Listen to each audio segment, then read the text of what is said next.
viewers, you're welcome back to the Sisters Empowerment Show. And our episode today is a special one. And I'm Daisy, your usual host, but today I'm with Winnie. We are only two. Our other third host is not with us today, but you will not miss her a lot because we are going to try and fill up the gap. So today with me is Winnie. Winnie, you're welcome to the Sisters Empowerment Show. Thank you, Daisy.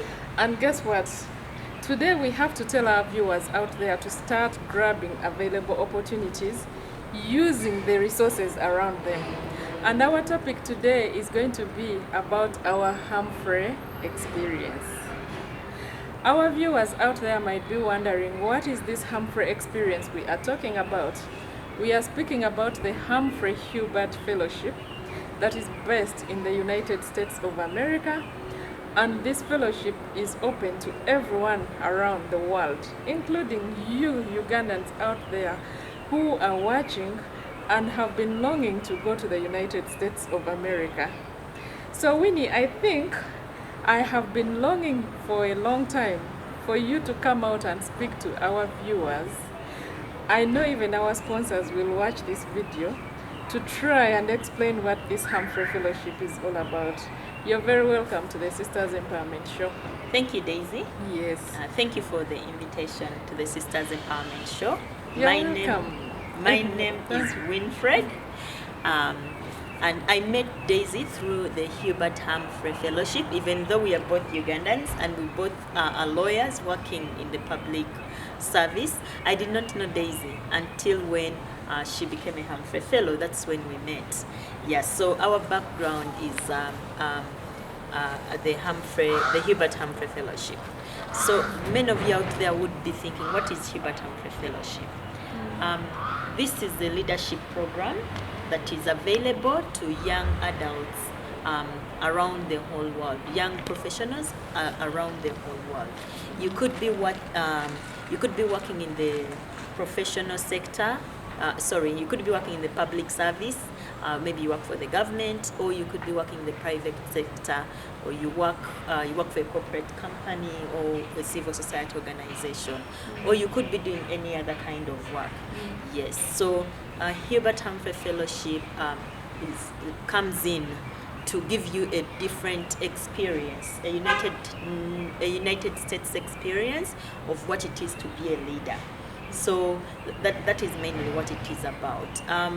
Many people out there think, going to the United States, oh my God, how can you do it? Is it for only the rich who can afford the plane Those tickets? ones who know someone, yeah? Those who know someone, who are highly connected, who have godfathers in the government, and godmothers. And godmothers, Yeah, but I would want to tell you that this is basically, you only go on a merit kind of system. It's very rigorous to apply for it and going through the application process. I remember for me to get, it took me a whole year to apply and also to be awarded. I think about 10 months. I remember I applied in April of 2017. Yes. And I was called for the interviews, I think in June or July of the same year. And then I kept on doing interviews after that, and then doing the English tests. I'm going to tell you a story about that English test. Yeah. So doing that and then waiting to see whether I am worthy, out of everyone that has done it. Why it's very highly competitive is because you're not only competing against just the Ugandans, you're competing against professionals from all over the world. Yeah. And it is a very highly prestigious fellowship that I would love to encourage everyone out there in the public sector to apply for that fellowship. It is merit-based, and I will repeat, it is merit-based. You don't need to know anyone. You don't need to bribe anyone. You don't need to do anything apart from putting your brains on paper, using your computer, and filling in that application form and doing the numerous interviews. So me, Winnie, I'm going to give you a brief about how I came to know this Humphrey Fellowship. But I must tell people that I'm a 2019-2020 Humphrey Hubert You fellow. replaced me. I joined that fellowship after her, and we are proud alumni, Ugandan alumni, who are here to preach to you that, guys, look out for these opportunities. As Ugandans, we have to come out of the box and look for these opportunities because they are available and we can actually compete favorably. Yes. We speak very good English, Oh. and we're highly. Someone at the during the fellowship told me, "Oh, Ugandans speak very nice English, and they're highly educated." But we don't believe in ourselves. We don't have this self-esteem. That's why I think sometimes people do not want to apply. But also one thing I must tell people is that these kinds of scholarships or fellowships require you to put a lot of time, a lot of dedication, a lot of skills, and a lot of brain. Like you have to think. You're not going to copy and paste someone's application and then you think you'll be successful, because that is one weakness that many people do when they're applying for fellowships. They'll tell you, Winnie, give me your precedent, and then they'll copy and paste it. But this fellowship is basically about your personal work plan. You sit down and work out something that you want to work on. When you go to the United States, you will be exposed to their systems and see how well your work plan will work in your work plan when you come back home. And at the end of the day, it's a result-oriented fellowship. You have to come back and impact your society, the society that you have come from. I mean, many people want to go to these developed countries and now forget about their homes. Others don't even want to come back. That is why some people ask me, how would you go to the US and come back? Moreover, they get lost and apply for asylum. So, now, how did I get to know about this fellowship? Me, I'm one person who is overzealous, I think. Let me describe myself. In as much as I might not look like an overzealous person, but when it comes to grabbing opportunities, I always want to adventure here and there. So I'm always applying. And no one tells me of this opportunity. So I did not hear about the Hubert Humphrey Fellowship from anyone. I was Googling, trying to use my computer because that is my capital that I have at my workplace. So I would like to thank my employer, the government of Uganda, for offering me that free internet to access the whole world in my palms. So every morning I would go to work, I would look out for something. I would task myself to look out for an opportunity, because I got to a point where I'm like, I have to improve myself. This is not my destination. Okay, assuming I'm here for some 10 more years, I don't need to sit there and start lamenting about the status I'm in. I need to develop myself by trying to look outside the world, outside my prosecutorial role. So that is how I come into contact with this fellowship. I've applied for many before. I didn't exactly understand what it is, because this is a non-academic fellowship. And many people always ask, how can you go for a fellowship where you're not awarded a degree or what? But and I mean, for 1 year at that. Yes, you spend 1 year away from your country, from your family, from your job. People have their jobs in Uganda. Yes. And you go and you do not have a degree or any award. I mean, as I speak now, I think I have 4 extra awards in this fellowship. I'm better than a person who went for their LLM, I think, because what I got is much more. I cannot explain it more than, I don't know, but I feel it in my heart that I have 4 more degrees in addition to what I had. So when I get to this link, I start reading about it and I applied. I actually encouraged my friend and a colleague to apply, but knowing who we are, I'll not mention her name, because everyone who works with me will know who she is. But when she watches this, she will realize this. I told her, let's apply and I will help you. And she was like, it seems these things are for lawyers only. I'm like, no, when you look at the description, it covers everyone from different sectors. Even the informal sector, you will find somewhere to fall into. And then she was like, no. She started on the process, and after filling in her biography, that was the end. She was like, this form is too long. So our viewers out there, you're not going to get a fellowship where you're going to just fill in just one page. Your national ID details. Yes.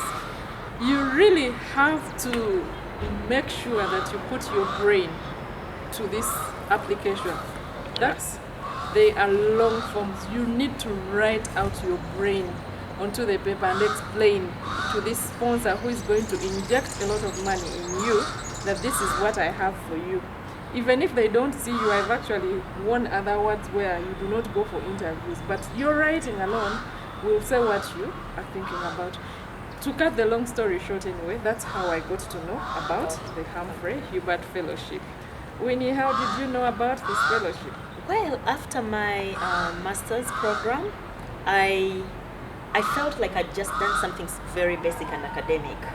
And I felt like I needed to improve. You know, one thing I have come to recognize as a person is that I'm living in a very fast-paced world and I need to keep up.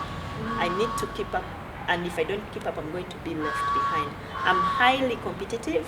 I want to be amongst the leaders. You don't want to be left I don't behind. want to be left behind. So when a colleague of mine had gone with earlier to law school, when I talked to her about my love to be better, to have hands-on skills, she told me, why don't you look out for fellowships? And I told her, what is that? She's like, well, there are various programs around the world where all you have to do is to do self-improvement, is to give you skill sets, hands-on experiences, but they do not give you degrees. They could be work placements or internship. Look out for that. And I'm like, oh, I'd never thought about it. I didn't know about these fellowships. So when I came back to Uganda, after my master's program, I did it from the United Kingdom. I went and continued working as a magistrate in the Ugandan judiciary. However, a year into working, after my master's, my spouse, my partner, told me, oh, I saw something in the newspapers. I'm like, are you sure? In the newspapers? It's like, no, I don't think it was in the newspapers. I think it was on our notes board at work. It's a fellowship. I'm like, oh, you take a picture and send it to me. So he took a picture and sent it to me.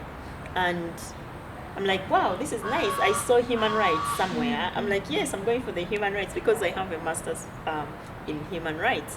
So I'm like, I'm going for that. I'm going to apply. I'm going to get anything, an idea, and I write about it. So that's how I got to apply for the Humphrey Fellowship. It was very rigorous. I remember I was a new mother at the time. I'd just given birth. I had, I think, about a 6-month-old baby. So, oh my God, breastfeeding and then applying and then running for the interviews. I remember to do the English tests. Yeah, I remember when I went for my interview, my baby had to wait for me at the doorsteps of the interview room. I went with him. So it was quite rigorous for me. But like I told you earlier, I'm highly competitive. I want to be amongst the best. I want to be a change agent in the community that I live in. So that's why I went for it. So I would want to talk to the viewers out there. If you're looking out for opportunities, if you want to become better, there are various opportunities like the Hubert Humphrey Fellowship that we're talking to you about. It's one of a kind. There's so many other fellowships that you can apply for. You do not have to use social media to only look out for the latest friends or celebrities or buy the latest phone and fashion. You can also use it to look out on the different opportunities that are available out there. Oh, thank you, Winnie. Actually, as we get on with this discussion, I think it is important for us to tell our viewers about the application process, because from experience, the few times I've spoken to people about these fellowships, every time I tell them I got this scholarship or I got this fellowship, they'll ask me, how did you get there? Do you know someone?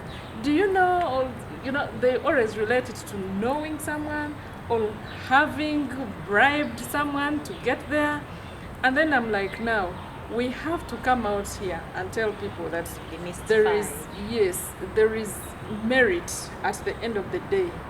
Like, there are organizations out there that are looking out for people with or based on merit. You do not need to know anyone, and this is one of these fellowships that I'm talking about. I know of many others, but this particular show is dedicated to the Humphrey Hubert Fellowship. I'm a fellow of other, I'm a recipient of other fellowships, the Irish Aid, the Danish Aid, but I think I'll talk about those ones another day. Today I'm basically speaking about the Hubert Humphrey Fellowship. So what is the application process like? And if someone is out there and interested, I've received very many people asking me, how do I go for this fellowship? Where do they go? Where do they start? So before we go into that, the Hubert Humphrey Fellowship is a program under the Fulbright program, a very prestigious program. I know most Fulbrighters out there get excited when they hear about Fulbright. Yeah, so it is managed by the U.S. State Department, and administered by the IIE. And administered by the IIE. So that is Institute of International Education. Yes. So where do you get the application? The application is mainly found on the U.S. Embassy website in the various countries. So if you're Ugandan, you will have to get to apply through you have to wait for the U.S. Embassy in Uganda to advertise. So if someone is in Kenya, they have to apply to the U.S. Embassy in Kenya. So you have to look out for the U.S. Embassy in Uganda to advertise if you're Ugandan and you're interested. They keep on changing the areas, the themes, year in, year out. You need to find out which themes are on and how you can fit into these themes. So the advert normally comes out in Uganda around March, April. So it normally comes out around there. But you can also keep on looking out. You know, if you're interested in something, you need to also check out on it all the time. Yes, so around March or April, that's when the advert comes out. And then you apply. They normally have deadlines. The deadlines are mainly in July or June. It varies, depends on when it normally depends on when the adverts for the applications come out. So what they normally ask for, they ask you to, of course, fill in your biodata, and then they ask you about what is your idea, what do you want to do. And that is what makes it unique. That's what makes it unique, because you have to design what you want to do. So you're not copying someone's idea. So you have to design your program and how you're going to execute it. When you go to the United States, how would you want, apart from the leadership skills that they're going to teach you, how would you want your program to flow? So you get to design that. Yes. So during my year, I designed a program on how to help judges judge better in areas mainly due to sexual and gender-based violence. So that is what I mainly looked at, and I designed the program in a way that I had to work with the court system in the US, with the prosecution system in the US, the prison system in the US, and the non-government organizations that were working on this issue. And also in the academia, I had to get a professor who was interested in my area of expertise that I was looking at. So I had to design my topic around that. Of course, different Humphrey Fellows design their programs differently. Yeah. Depending on their area of interest, yeah. And what they want to gain at the end of this fellowship, yes. During and after. So this is not all about lawyers. It's for anyone, like I said earlier. You could be dealing in journalism, in environment, in agriculture, public service, public administration. It's so wide, and it depends. Like I said, the themes are fluid. They change year in, year out. So after filling in that, you wait. You wait to be invited for the interview. So, like I said, it's very rigorous. They normally invite a few people. They can invite about 10 people to come in to be and interviewed. they receive a multitude of applications. Actually, they might tell you that we got about 500 applications, and out of those 500, they had to choose 10 people. 10 people in Uganda. In alone. Uganda alone. Now that means the other competing countries also have an equivalent number of applicants. So that is to show you that you have to try your luck. So after being invited, of course, you go in and defend your program that you talked about and said you really were passionate about. So you go in and have to defend it. You face a panel of different people. So they ask you different questions. Tell us about yourself. What are what do you bring? What do you have to offer us? Why are you interested in pursuing this area? Why do you want to go for the Humphrey? Why do you want to go to the US? Not any other country. And not any other country. So you need to know exactly what exactly you're talking about. You need to know your area that you've chosen very well. You need to defend it. Yes. And now that's what makes it unique. You cannot copy. I could not copy Winnie's, assuming I knew her, I could not copy her work plan or her area and put it into mine. Because when it comes to defending, you don't know which angle they will ask you. Yeah. So this is one thing we are trying to teach you, or to empower you about. Be proactive and innovative. You know, think for yourself. Something that you think is unique can help you go through, and then you get the fellowship. Yeah. So look at your unique differences. What do you stand out in? What are you good at? Why should they take you and leave other people? Those are some of the questions that they ask. They're mainly to do with your self-confidence, your esteem, your assertiveness, your determination to get this thing. So after the interview, you go back home and wait. You go back home and wait for about a month or two, and then they will call you. I remember, I think they called me in September and told me that I had gone through the first phase. But that was not the end. But that was not the end. They told me I'd gone through, but I had to get prepared. I had to do the English test. And that is TOEFL. That I had to do the TOEFL test to see whether I was... You are eligible. I was eligible to speak English. You can imagine some people out there wondering, me who has been studying in English all my life, how do they examine me? I've actually had my friends asking me when I did TOEFL, that is test of English as a foreign language, is different from the IELTS. The IELTS. So for those ones who have done this, I've done both of them. Me too. You will realize that TOEFL is more difficult than I found TOEFL test easier though. Really? Yeah, because I was dealing with, I found it very easy because I was dealing with the computer alone. I wasn't dealing with the people. Individual. So why? I think I feared the gadgets. IELTS was a bit hard for me because I had to listen to the Muzungu accent that I wasn't very sure of. Oh my God, I tell people that TOEFL is difficult. So but anyway, TOEFL to me, it's a different experience. I had the gadget. All I had to do was to focus on the gadget and for it not to malfunction on me. Of course, it did for some of us, like during the process, but that is something technical. Another day. And I needed to tell you something about the TOEFL. Why I told you I'll tell you this. When people are having fun there and slaying, going for parties, you're preparing for the English test, and you're going on Saturday, moreover, early in the morning. Those very days when people are like sleeping away, I woke up very early in the morning at 5. I had to leave my home at 5:30 to come to Kabira. Kabira, that hotel. Yeah. To come and do this exam. Remember, it has 4 sets. So the whole day you're doing the English test.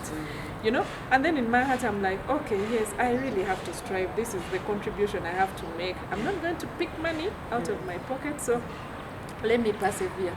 And that day I had a friend's wedding. A very close friend, actually. He had to miss out. I had to miss the wedding. And he could not understand it when I told him that I'm going to do the English test. Like, and but then you he was know like, English. What is that? I had to come out of the test at about 6 o'clock, of course, to rush and find them at, you know. So this is to tell you that you have to persevere. Sacrifice. You have to be patient. First, remember, it starts like in April.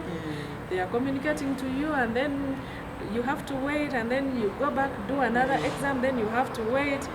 That is also patience. So these virtues we are teaching you or telling you about have to be applied for you to be successful.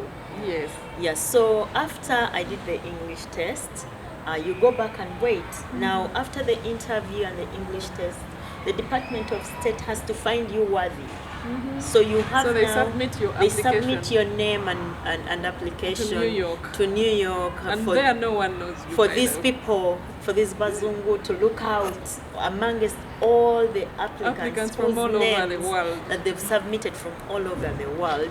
They need to find out to still squeeze through. So they could submit about 3 or 2 names from Uganda, but also remember all the other countries are submitting in their names. That's where the trick is. You need to have written something very good that can stand out, that can show that you're a leader and you can be a change agent in your community.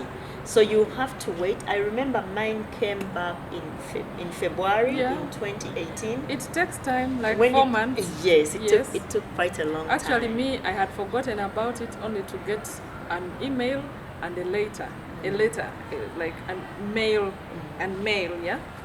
But I had forgotten about it, and I was like, I think I wasn't successful. So they replied in February, and they told me I'd gone through. They had found me worthy. I was very excited. Imagine this Ugandan who had, competed against so many people, so many very, very, exceptional people. I know there are people out there doing a Qualified. very good work. So if And I'm hands-on found to moreover. be amongst them, I was quite excited. I don't know about you. Oh, I first could not believe. But just because I knew that I did not know anyone and this thing was real, I remember I was with my sister in office when I showed her that email. And she was like, Daisy, how come you're not excited? But I mean, me, sometimes I conceal my excitement. Because when I'm excited, I shout. But because I was in office, I didn't want to attract anyone's attention. But I was so happy because all along I was like, what is it that would take me to the US? Would I just go to visit? Would I go for a golf? I didn't have an idea of what would take me, but somehow I kept believing. So I encourage people out there, believe in yourself, that wherever you are, whichever schools you went to, whichever home you came from, whether you know anyone in the US, like me, I don't know anyone in the US, but somehow I found myself there. Yes. So, I have to remind you that you're still watching the Sisters Empowerment Show. Don't forget to subscribe, like, share, and comment. And this show is proudly sponsored by St. Daniela Education Services in Namayumba and Save and Have Enterprises. This is a business that deals in children's items from 0 years to about 15 years. It is situated at Ham Shopping Grounds, 2nd floor. Shop number 419. Please come and support them because they have made this show what it is. So, moving forward, Winnie, I know people want to hear out there, what was your experience? Now, we have forwarded to, you have now been accepted, you've been oriented, you go to the United States. So, I go to the United States. That is in end of August 2018. One of the, like all the other things of going out, this one was also quite weird because Humphrey doesn't babysit. Yes. You need to go out there. I had to find my own accommodation while I was still in Uganda. That was quite scary because who do I know in the US? So I had to write to the school. I went to American University, Washington School of Law. That's where I was put to do my research at. And I had to get accommodation in DC. In Washington, DC. Well, I didn't know anyone there. So I had to use my brain, and I'm like, how can I do it? I went to Facebook. Which Ugandans are in DC? I found some of them. When I had gone to school with them previously in secondary and in the university. So I reached out to them and told them, I can see you're in DC, your Facebook says you're in DC, I'm looking for accommodation. And that is how I was able to be connected to get accommodation, get a place to rent. Social network. Yeah, social networking. Yeah, I found out that that is one of the skills that actually was so much important in Humphrey, building networks. So when I reached Humphrey, I got to interact with 12 professionals from different parts of the world. I was the 12th. Yeah, there were 11 professionals from different parts of the world. I was able to interact with them for a whole year.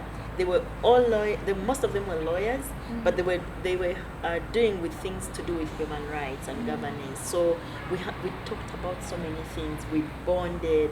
I started talking to people from countries that I did not even existed, or that I would have friends with. Malaysia, Georgia, Iran, all these countries had been reading about, in my history and geography classes. I was seeing these people, Brazil, I was seeing these people, Jordan. There's so many countries. So my experience was that networking, the social capital it gave me, that right now, when I need something, I have so many people to call out and say, oh, I've seen this, what do you have to say? And also, it's built in a way that you don't only talk to your cohort, these 11 people, you talk to also the other Humphrey fellows in other universities. So I got so many friends. So that is how your network in other countries also grew. My network started growing. We started talking about collaborations with people. Oh, when we go back, we should do this. When we go back, we should do this. So that was quite a very good experience that I liked. The other one I liked was connecting me to the academia world. I was looking for on how to improve my scholarly writing, my research and publishing, and boom, Humphrey happened. Humphrey happened. I met professionals who were very interested and willing to nurture me and mentor me to be a better person. So I was able to collaborate with them on different papers and different scholarly papers. I polished up my writing, I polished up my research skills, and I was able to publish even a scholarly paper after the Humphrey. So for me, that was a very good experience, getting to talk to these well-accomplished scholars who had served even in the United Nations, in first world country, in prestigious universities. So it was quite a very good experience for me. I was like a celebrity. I was so happy about that. Yeah. So I loved my takeaway there was networking and skills. But then also I learned one thing about the Americans.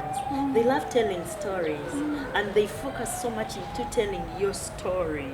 Tell your story, how you want it. Tell it the way you want it. Don't be so scared.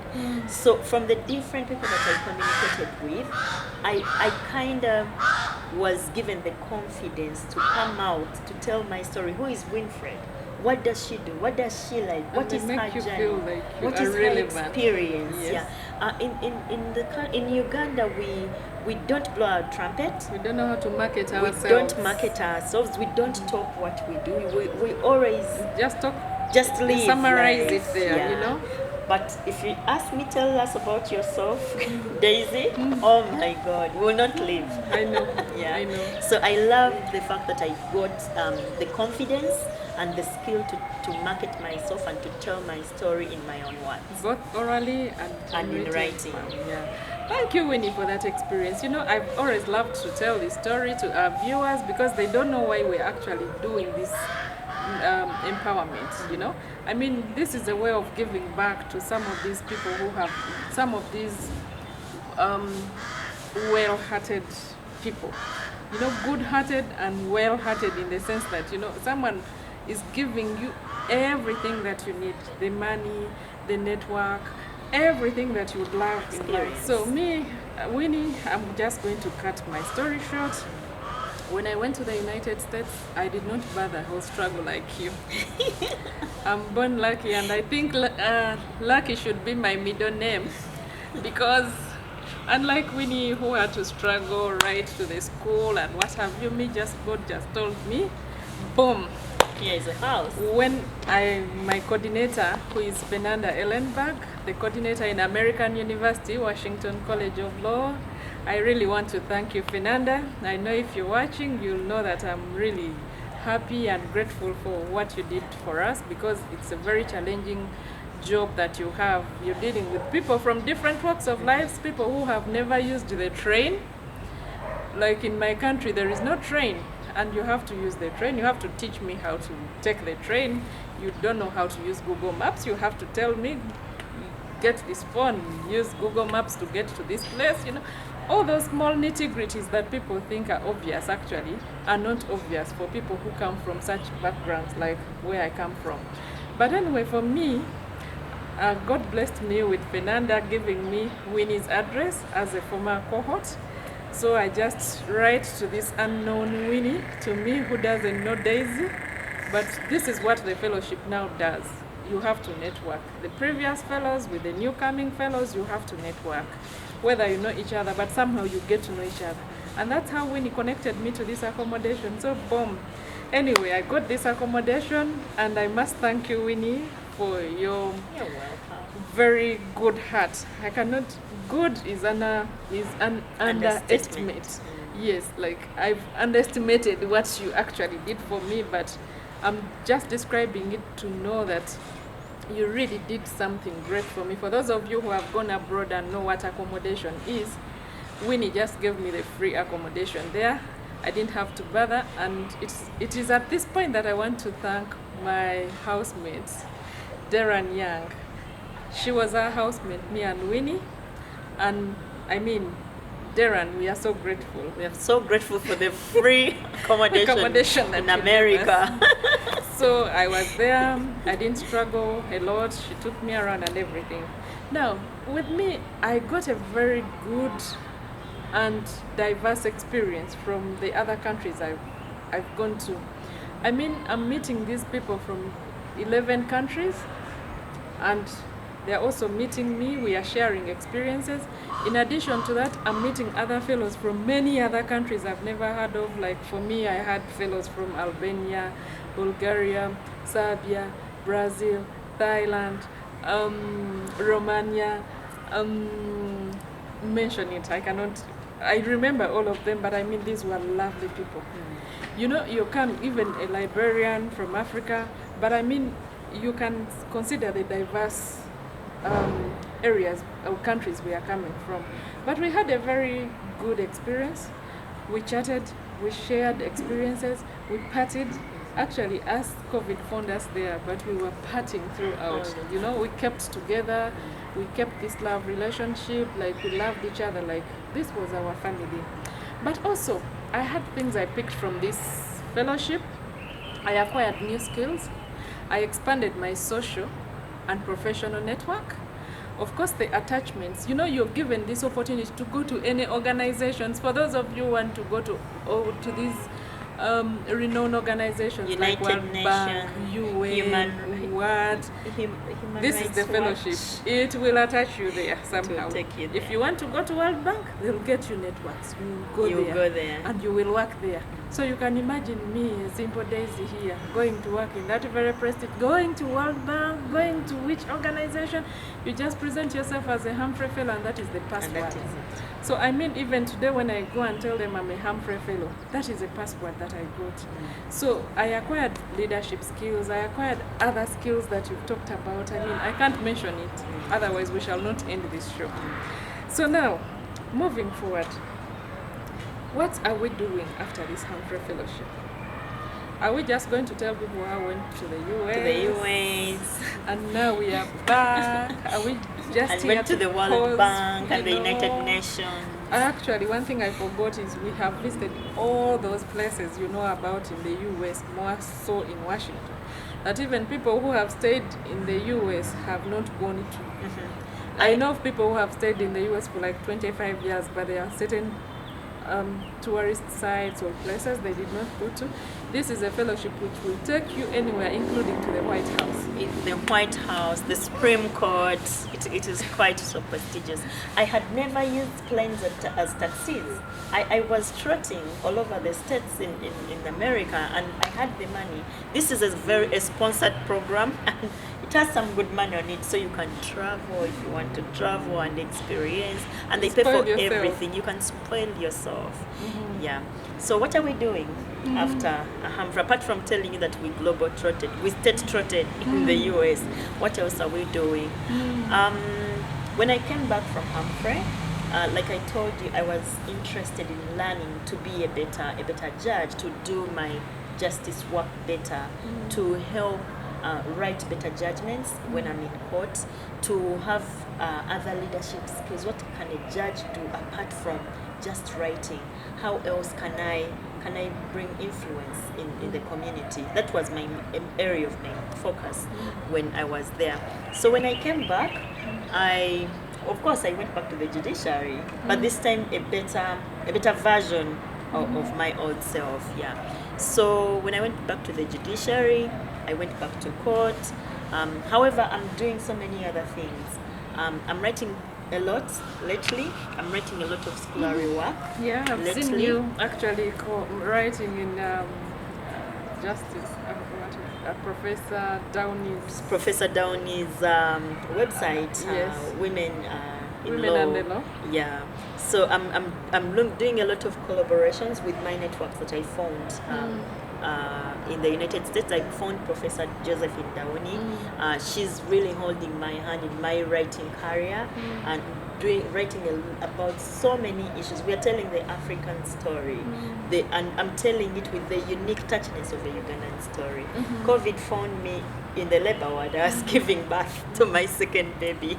So I talked about that on Professor Downey's story. I talked about that in regard to maternal to the right to maternal healthy care with mothers during the lockdown. So I'm doing a lot of writing. I'm doing a lot of advocacy work for things I have passion in. When I came back from Humphrey, I co-founded a non-for-profit organization. It's called Wanawake Kwanza. It looks at empowering and supporting women who are going through unfavorable circumstances in their lives. They could be anything. They're having issues politically, economically, socially. We look at it and we help. Wanawake helps you, get it out there. Oh, look at us, this is happening. We need help here. We need support here. That's what Wanawake does. So I'm doing a lot of advocacy work on women issues. I'm doing a lot of advocacy work on children issues. I'm doing a lot of advocacy work on issues that are affecting us as a community where I stay. Yeah, so I'm also, like I told you earlier, telling my story. I'm writing a book. Wow. I'm writing a book about, I happen to have a very, very exceptional story with my dad. I'm writing a book. My dad passed away recently. Yeah, so I decided to write a book about the special relationship I had with him. Many people have not had a chance to have fathers present in their lives and also uniquely love them the way my dad did. So I feel like I need to tell this story. Humphrey is all about telling your story the way you want it, and it doesn't matter what kind of story. Every story is relevant. Every story is relevant, every story is valid and unique and should be told. So I'm telling this story about this man who chose to be a dad, and who chose to be an African present dad, and who chose to break barriers by being a man who does chores in the house, who gave birth to girls and gave them an education, who did everything that we may have a very good life. So it's a story that is in the works. I'm writing that, and I got this confidence from Humphrey. I'm doing so many other things that I'm collaborating with you, Daisy, on bringing out those issues in our community that need to be out there. So this networking, collaboration, advocacy is all because of Humphrey Fellowship. Wow. Thanks to the Humphrey Fellowship, Humphrey Hubert Fellowship, And on my side, actually, she has said it all, but to summarize my side, I'm not the same. And I cannot be the same after the Hubert Humphrey Fellowship. I must tell you guys, for those of you who thought I'm at your level, now I'm just a class ahead. I mean, that's why I told you that without the degree, I got my certificate, but it is exception. That is one. But two, I got networks, relevant networks, important networks. And three, I have acquired very many skills. And among these skills, that's why you're seeing us here today. Yeah.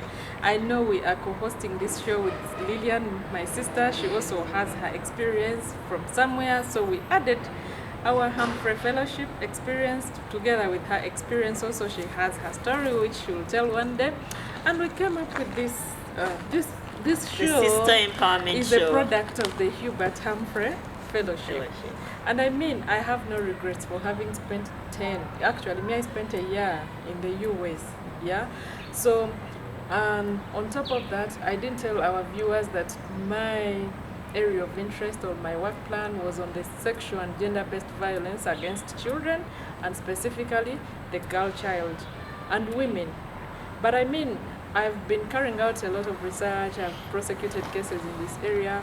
So, as a person who is working in government, some of you will ask, how are you going to influence policy as an individual? I don't need to come out and shout or undress myself or do what. This is what I'm doing now. Empowering children, speaking out to you people, our viewers out there, telling you, empowering you with information. I mean, trying to encourage you to embrace change. This is all a product of the Humphrey Hubert Fellowship. But above all, I mean, I have my social networks all over. Yeah, I'll not say a lot because I would talk and talk and talk. So as we come to the end of this show, our dear viewers, we cannot forget to encourage you. Please apply. You don't have to know anyone. And apply as many times. And apply and when fail you don't and apply again. succeed in year one, try the second year. I've heard of people who have applied more than 2 times. And they get the third time because, as we've already said, it's very highly competitive. The reason it's highly competitive, it is very relevant, it is very prestigious, it has very many advantages. I mean, you have it all. Moving to the United States with 0 shillings. You don't have to put in any coin. You know? And you will enjoy all these privileges and opportunities and come back home comfortable and happy, you know? I'd like you to encourage other people. If you cannot apply, tell them at least to apply. If you need any guidance, we are here to help you. As the former Humphrey Fellows, we are an alumni. Of course, we are trying to work on the alumni. And I mean people in the embassy there, the US Embassy, the culture department. I'll not mention names. These are people who are very approachable. They will guide you on what to do. I have not seen applications where you go to the embassy and they are ready to tell you what is required. You know, they'll always tell you, we need this, we need the other, check on the website. They're not chasing you away because they want you to grab these opportunities. So for those of you out there who think that you need to know X, you need to sleep with Y, you need to bribe, this is not the fellowship for you. This is merit-based. Yeah. So at this point, Winnie, I think it would be an injustice for us not to thank. Yes. Not to thank. So I leave you the opportunity to thank who you think deserves to be thanked. I want to thank everyone. The Humphrey Fellowship is a life-changing program. It was a life-changing program for me. It gave me wings to fly. And you're still flying. And I'm still flying because, like we said, we are not here. We are in the heavens. Yeah, so I would want to thank the US Embassy, more especially the Department of Cultural Exchange. Oh my God, they do such a very good job. Even helping you with the visa application. Everything when you go the other side, they're always like communicating. Yeah, they're hands-on. So I would want to thank the people in that office. Thank you so much. I would want to thank American University. It is a very American good University, community. Washington College of Law. It's a very good community where if you want to research, if you want to meet different professors with different experiences and they're interested in what you do. I met a number of them and they were interested in my work. I told you I was like a celebrity. Yeah, you're a celebrity. I loved them. And your name still appears there. So. I loved them. I would want to thank Pedide, the program director, Professor Pedide. I would like to thank Fernanda. Oh my God, she took us. She's the coordinator. She's the one who tells you go open up the bank account. She opened up the bank account, get a phone got number, for us phones. do this. Yes. Go here, you know. Yes. We are always disturbing her and knowing where we are coming from, you know. Yes. And she appreciates it and is like, okay, these ones are coming from Uganda. I would want to thank IIE for handling the Humphrey Fellowship. It was quite. They really babied us. They make really you feel like felt very us important. that we're so important and we're young leaders and we're going to change the world in small ways. But that is all the difference that it can make. Telling you that you're worthy, telling you that you can do it. It builds up confidence. And actually, for us who actually were faced with COVID, you know, COVID got us there in the last months of the program. These guys really took up that mantle to take care, great care. They are ever calling you, they're ever finding out that you are fine and doing well. I mean, thank you very much, IIE. We cannot thank you enough, but I mean, we have done this video for you to realize that we really appreciated what you did thankful. for us. I would want to thank people from the Department of State, U.S. Department of State, who did a very good job. And to all those places out there who are willing to let the Humphrey Fellows in the US, there are different offices I can't mention. Even the placement. Offices. They gave us placements. Me actually, I want to thank the Human Trafficking Legal Center. These guys really changed my life and perception about trafficking in persons, and I'm actually in touch with them. I'm actually doing my research in that area, and they are very helpful. Of course, we also did our placement in the victim center. Yes. In Montgomery County. Thank you very much for accepting us. And thank you very much, everyone. Carl, Professor Sakuto. Everyone. We can't mention everyone. Names. I would want to thank my cohort that I went that I spent with the 10 months. Thank you for giving me a life-changing experience. And Carl, thank you for being the best community host in the whole of the US. Yeah, actually, I would also conclude by thanking my fellow co-hosts. I mean, you guys, we are still in touch. Let's keep in touch. Other country as a whole cohorts. And God willing, we shall meet.